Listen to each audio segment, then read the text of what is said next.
Hey guys, welcome back to my channel. Today I wanted to talk to you guys about something. I guess the best way I can explain it is the feelings and thoughts younger me used to have when people used to say, oh, you look Indian, because younger me used to associate looking Indian and or being Indian as being unattractive. Yeah, it's the best way I can explain it. Anyways, my makeup is really different this week, and that's because I have to go to a dinner later tonight, and I got ready hours in advance because I was like, I might as well film a video out of it and, you know, look pretty for once for you guys.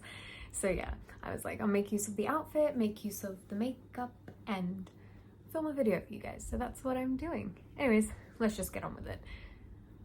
So I wanted to talk about this topic specifically because I've been seeing a lot of videos on TikTok of other girls, other brown girls, talking about how they used to think looking and being Indian was inferior to, I guess, not being Indian.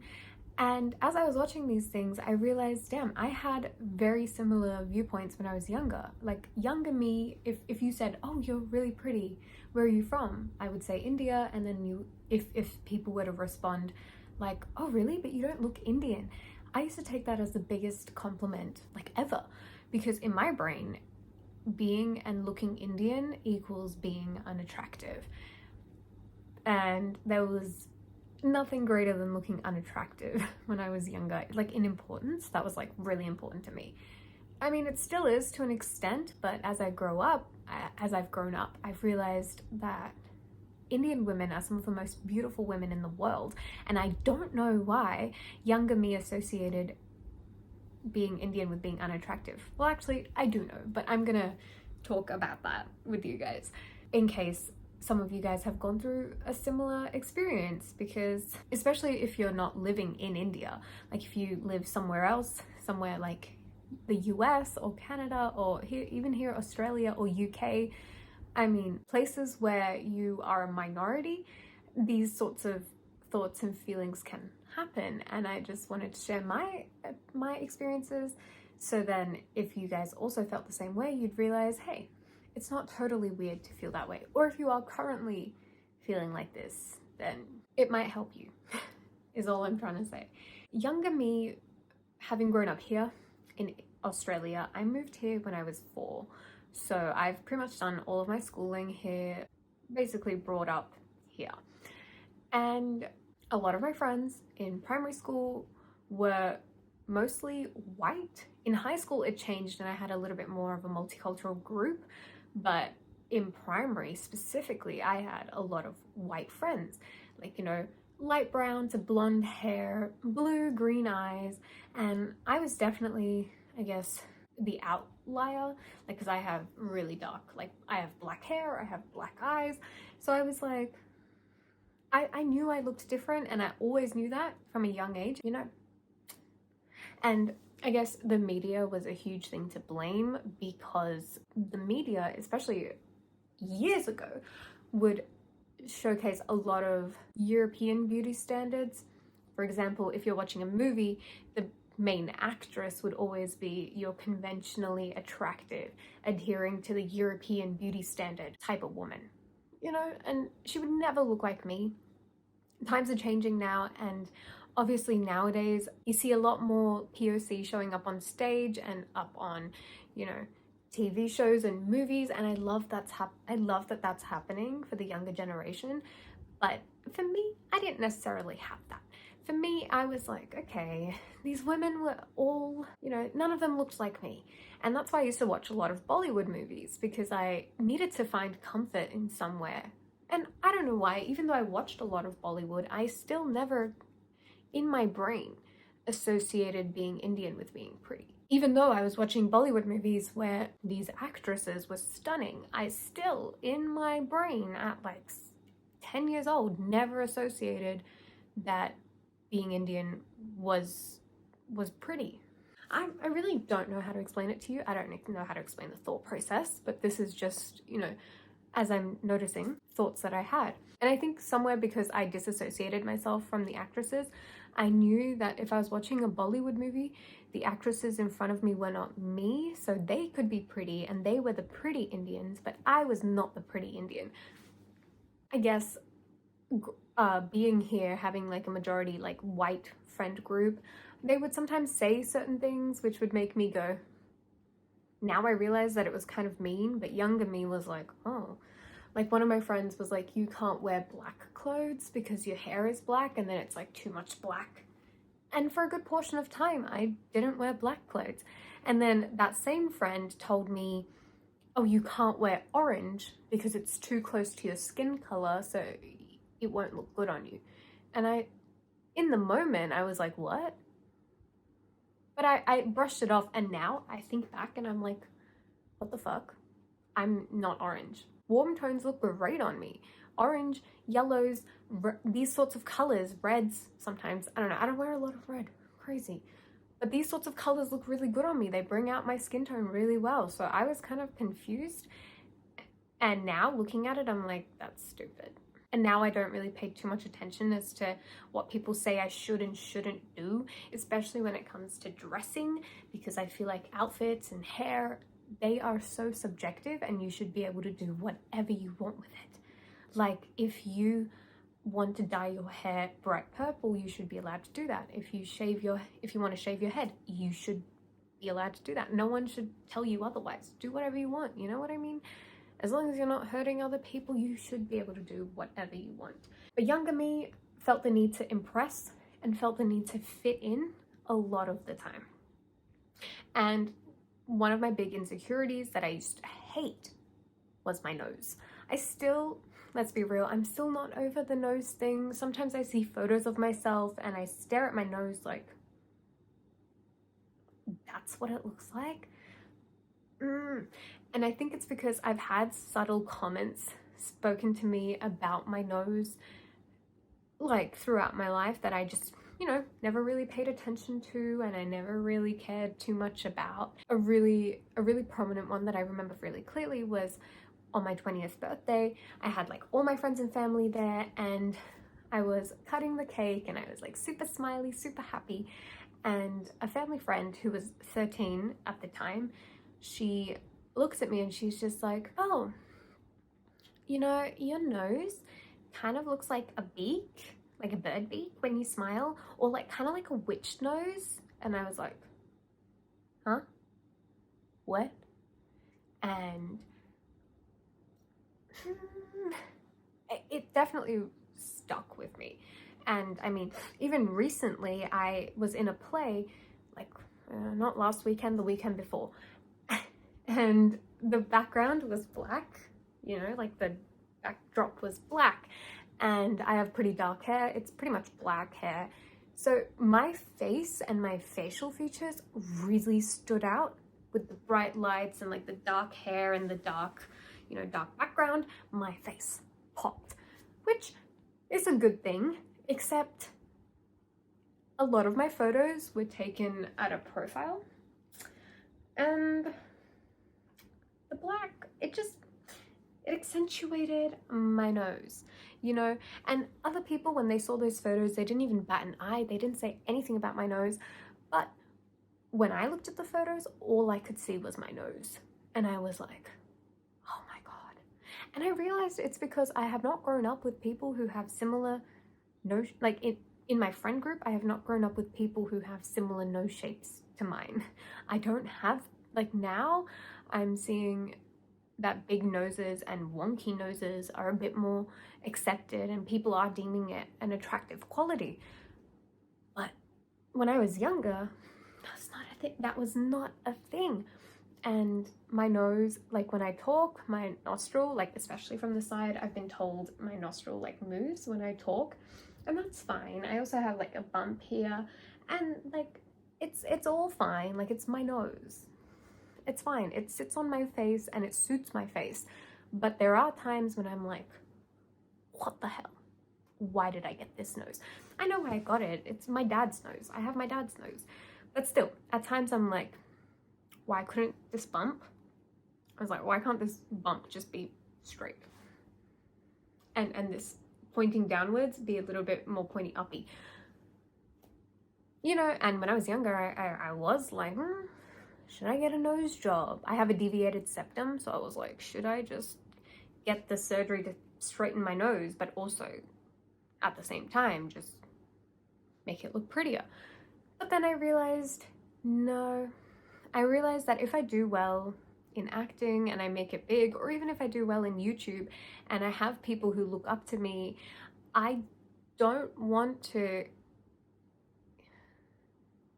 change myself so immensely so that if people say they want to look like me, that they also think, oh, I have to do a majority of these procedures. And I feel like if I was to get something done, I would be very open about it, because there's no shame. You can't there's nothing wrong with getting cosmetic surgery. That's fine. But I personally don't want to. But if I did, I would tell you guys. And I just realized if I became a big role model, I don't want young girls looking at me thinking, oh, she has the perfect nose, when in reality, I don't have the perfect nose. I paid to get that nose, you know? So I was like, I'm just gonna learn to embrace all of me. Crooked noses, weird lumps and bumps, just learn to slowly embrace these things. That way, you know, I can then teach younger people and then show them that they should find their own beauty within themselves and not aspire to look like someone else, because like everyone's beautiful in their own right. And I think how else can I fully show that message if I am constantly nitpicking little things about myself, you know? And I understand it's really difficult, and I know it's really difficult. Trust me, I know. Sometimes I wear certain clothes and I'm like, oh my God, I want to just burn these clothes and never wear them again, ever. But then I realize I should try to stop being so harsh on myself. Easier said than done. Easier said than done. But I'm trying. That's the main thing. I'm trying to be a little bit kinder to myself in the way that I look at my body, in the way that I look at my facial features, the way that I look at my whole being. Like, I'm learning to be a little bit kinder with myself. I've noticed that this not being proud of being Indian also came in not just in ways that I would dress and the way that I would wish I looked. Like, younger me always wanted to have straight hair. She wished she had straight hair from birth. Younger me wished she had blue eyes. Younger me just wished that she looked completely different to how she actually looks. But yeah, that wasn't only manifested in my thoughts on how I looked. It was also with like the food I used to bring to school. I never used to bring, well, if I ever brought Indian food, people would be like, what's that smell? And I would panic and I would hide it and throw it in my bag and not eat it, you know? So I never used to bring Indian food to school. I used to bring like sandwiches or like things which people wouldn't be like, what is that? Because kids are mean, right? Primary school kids, they can be mean, whether they know it or not. I mean, I think they know it, but they can be really mean. I also never wore tel, like I never went to school with oil in my hair, because I was like mortified at the thought of someone smelling my hair and being like, ew, what's that smell? Ew, why is your hair so greasy? I was mortified at someone calling that out to me. So I, by default, never wore oil in my hair if I left the house. If I was in the house, different. But if I was outside of the house, doesn't matter where I'm going, I am not going with oil in my hair. As I grew up, I realized, I mean, now on TikTok, trends like using amla oil and using hair oils to make your hair thicker and shinier and more manageable, these trends are all coming around and they're being accepted now. Whereas years and years ago, they were not acceptable. People found it disgusting if you had oil in your hair. And I find that so weird that it takes white people accepting something for it to be okay. I think that's something we as a society need to change. Yeah, like amla hair oil is like really popular on TikTok now, and people are just, you know, regularly hair oiling. And you know, people go out with hair oil. Like, I mean, on TikTok, these white girls will talk about wearing their oil hair out when they run errands or whatever. And I was like, oh my God, when I was younger, I never wanted to be caught dead outside of my house with oil in my hair. And for a few years, I fell off the bandwagon of regularly oiling my hair. And I think I could tell because my hair just never felt as healthy as it could have. And as I grew older, I got back on the regular hair oiling. And I don't understand why I stopped it in the first place, because it's so good for your hair that I was like, man, I was stupid. I was so worried about what other people would say that I stopped doing a lot of things.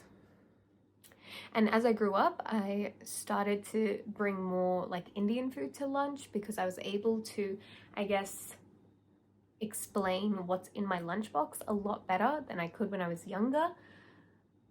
Because younger me, if I brought dal chawal, you know, like lentils and rice, if I brought that to school and people asked, what is that? I was like, how the frick do I explain this? How do I explain it? How do I explain this? But as I got older and I got better with explaining things, and I understood that the Hindi words have an English translation, because younger me was like, it's dal.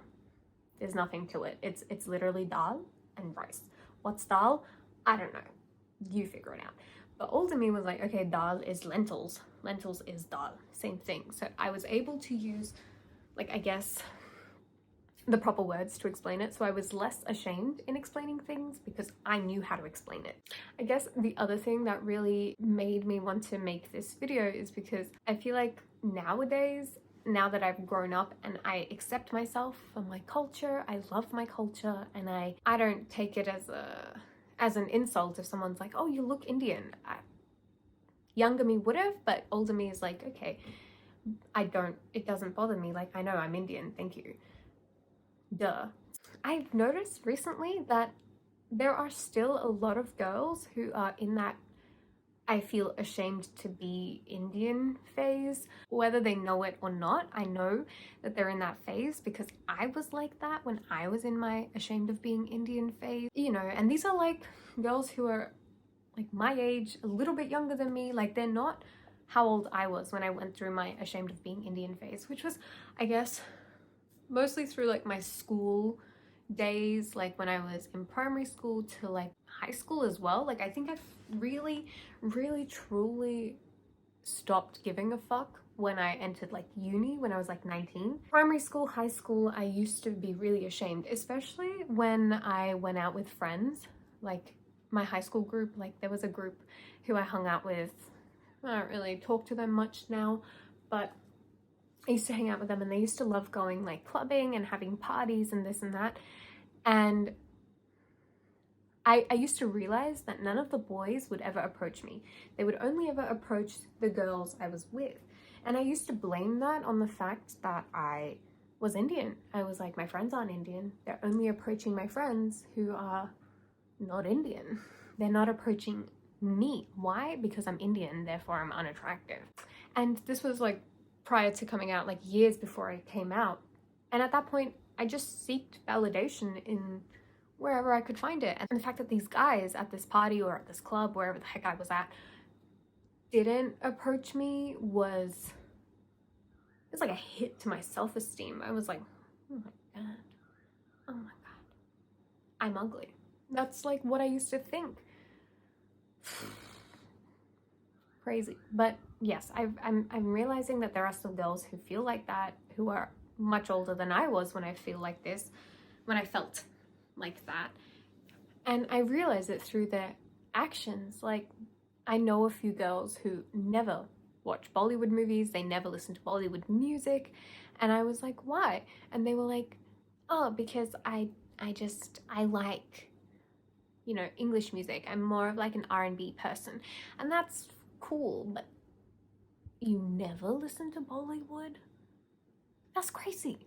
Bollywood has amazing songs. I mean, all of India does. Even if you go listen to South Indian music, if you listen to any type of Indian music, there's something out there for you. And it's amazing. And Bollywood films, Indian films, I should just range it out to Indian because, again, South Indian films are amazing. But I was like, the Indian entertainment industry is massive. How can you not listen or watch any of the things that come out of India? That's crazy. There are, like, I know a few girls who, if you say that, like, those girls are still in that phase where being Indian is somewhat something to be ashamed of. One of the girls I'm talking about, one time she's been like, oh, people always say that I don't look Indian. And I was like, really? But you look pretty Indian. Like, you know, just as a general, that came out pretty bitchy. I didn't say it like that in the actual moment. In the actual moment, I was like, really? But, I mean, you look pretty Indian. Like, if I had to guess where you were from, I could probably guess Indian. And she looked at me as if I offended her. Because she just looked at me like, no, but people always say that I look Spanish or like Middle Eastern, but not Indian. No one has ever said that I look Indian. And I just sat there and I had like a flashback because I used to say shit like that. I used to say, yeah, well, I don't, people say I don't look Indian because I look Spanish or I look Middle Eastern, but not Indian. It was like oddly traumatic when she said that. It triggered me. I was sitting there and I was like, shit, that's what I used to sound like. And I had to like breathe in, breathe out because I was getting worked up because I was sitting there and I was like, oh, I used to say that. Younger me used to be like, yeah, like I'm Indian, I know, but like I'm not. And people would be like, you're really light for Indians. Like Indians are usually darker. And I'd be like, yeah, I know, it's because I'm from North India, so I'm like a bit lighter.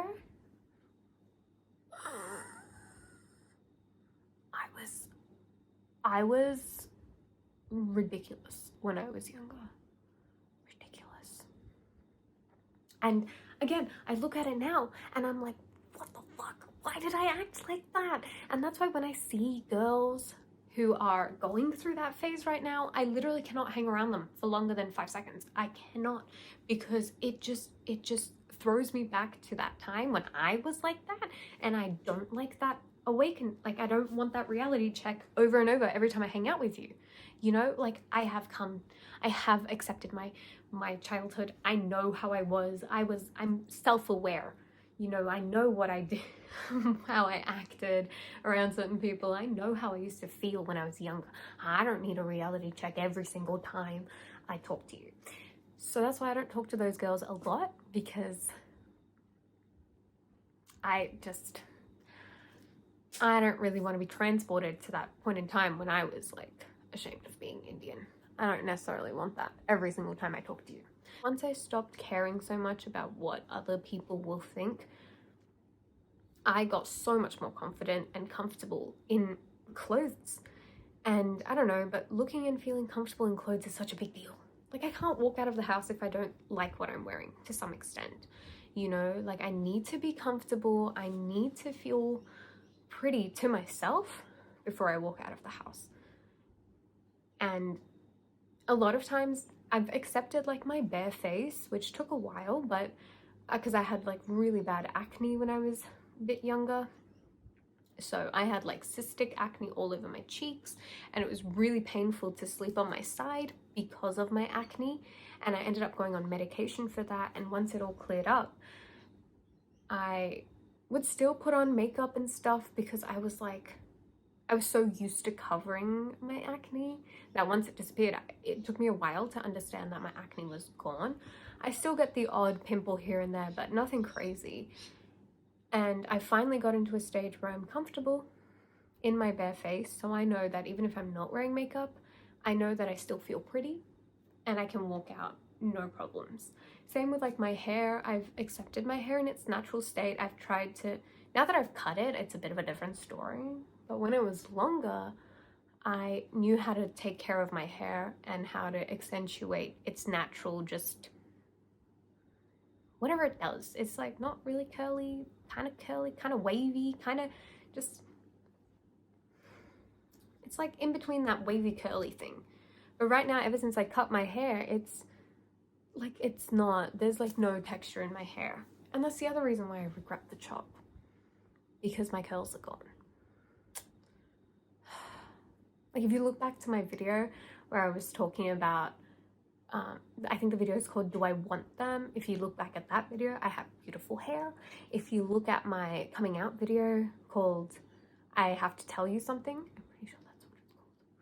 But if you go back to that one, I have really nice, beautiful hair as well, because it's like a natural hair. Since I chopped it off, I'm just waiting for it to grow back again. I think it's so good nowadays that the media is accepting a bit more POC into their things. Like, I mean, I guess the most prominent one I can think of right now is Bridgerton season 2, since they've added those new Indian characters. I am planning to make a whole separate video about this, because this struggle is a struggle that deserves its own video, but I can touch on it really quickly here. And that is a struggle that, because I'm trying to go into acting, I'm trying to do that here in Western acting. Like, if I'm trying to make it in Hollywood or whatever, I get offered the Indian roles because people know I'm Indian, so they offer me the roles for like the Indian girl role, but then I never get the role. And I kid you not, the role was for an Indian girl and I got rejected because you don't look Indian enough. And I sat there and I was like, oh shit, my life has gone in a full circle. I've literally gone from not wanting to look Indian to now wanting to look a bit more Indian so I can get some roles. Though I'm hoping one day somewhere someone will be like, she's exactly what I want. So I keep auditioning, I keep at it, because one day someone is gonna say yes. For all the no's that I've gotten in the past, someone will see me and be like, yes, I want her. And I'm just gonna patiently wait for that day to arrive, keep auditioning, you know, keep self-taping, doing all that crap, and just patiently wait for the day someone is like, she is who I want. I'll also wait for that day romantically, when someone is like, yeah, she's the one I want. Anyways, I just wanted to talk a little bit about that, because it was something that really, I guess, affected me when I was younger, growing up here in Australia, and growing up around a lot of people who weren't multicultural. As I got older, I got a wider, more diverse friend group, which I guess really helped, because I was able to see that I found these people who were really from different cultures, I found them beautiful. So it did definitely help me be like, it's okay to be happy in being Indian. Obviously, there's nothing wrong with it, because I think everyone takes their own journey to discovering things. And I feel like culture and identity is something that really no one can figure it out for you. It's a journey that you have to take yourself. And for me, the journey of accepting my identity as an Indian woman, I'm not going to say it was like the shortest journey ever, but it was a long journey. Lots of just me understanding, talking to my mom, sharing these feelings with my mom, and you know, and now when I look back at things, I'm like, shit, I kind of regret not knowing things. Like, younger me, my grandma used to pester me to teach me how to read Hindi, because I can speak it but I can't read it. So she used to pester me, like every school holiday she would wake me up and she would, you know, force me to sit there with her with the Indian textbook, with like the Hindi textbook, and I would be reading and writing the things, and I used to hate it. I mean, I used to despise it. I guess because I've never really been that close to my grandma. So whenever she used to do this to me, I was like, she was really strict, and she was a teacher when she was younger. So she was like a strict teacher, and you could tell because she was just, you know, strict to me. And I was like, oh my God, I hate this. And also I was like, when am I ever going to use this? I live in Australia. I don't know why I had a freaking American accent, but in my brain, I was like, I live in Australia. I don't need to read Hindi. It's not going to get me anywhere in life. I can speak it, be happy with that, is what I used to think. And so slowly, I just stopped caring about the Hindi lessons. And slowly, my grandma stopped pestering me about it. And she stopped you know, waking me up every school holidays, making me read Hindi. And younger me was like, thank God I got her off my back kind of thing. But now I look at it and I'm like, damn, I should have learned how to read Hindi. Now I'm on fucking Duolingo, sitting there talking to an owl and reading Hindi from Duolingo. Like, that is so embarrassing. It's so embarrassing to be Indian and not know how to read Hindi. Man. Younger me should have just put her big girl socks on and just gone to those Hindi lessons with my grandma every morning and just done it. But she didn't want to. And now older me regrets the crap out of it. There are just so many things that younger me did because she was ashamed of being Indian that now as I'm an older woman, it's so weird to say woman. I'm 21, but you know, that is like an adult, but I don't really consider myself an adult. But yeah, there are so many things that I look back on now and I was like, shit, I should have just done it. I should have just done it. It's annoying. Oh well. Now I can only really make things. I don't know what I'm trying to say there. Oh well, I can't really change how younger me was when she was younger. I can't change how she reacted to things or how she, I guess, you know, how she was. Like she was a part of me. And I can't change anything about her, but you know, if she wasn't there, I wouldn't be here today, quite literally. So I can't be too mad at past me because, well, I mean, I needed her to be me today, you know? Anyways, that's it for this week's video. I hope you guys enjoyed. If you did, be sure to give this video a thumbs up and subscribe to my channel. Let me know if any of this resonates with you in the comments down below. I love reading your guys' comments. It's always so interesting and it's always comforting to know that there are people out there who feel the same things that I feel and go through the same things I go through. It's a comforting thought. So yes, be sure to let me know your thoughts down below. But yeah, I think that's it. So I'll see you guys all in my next video. Bye!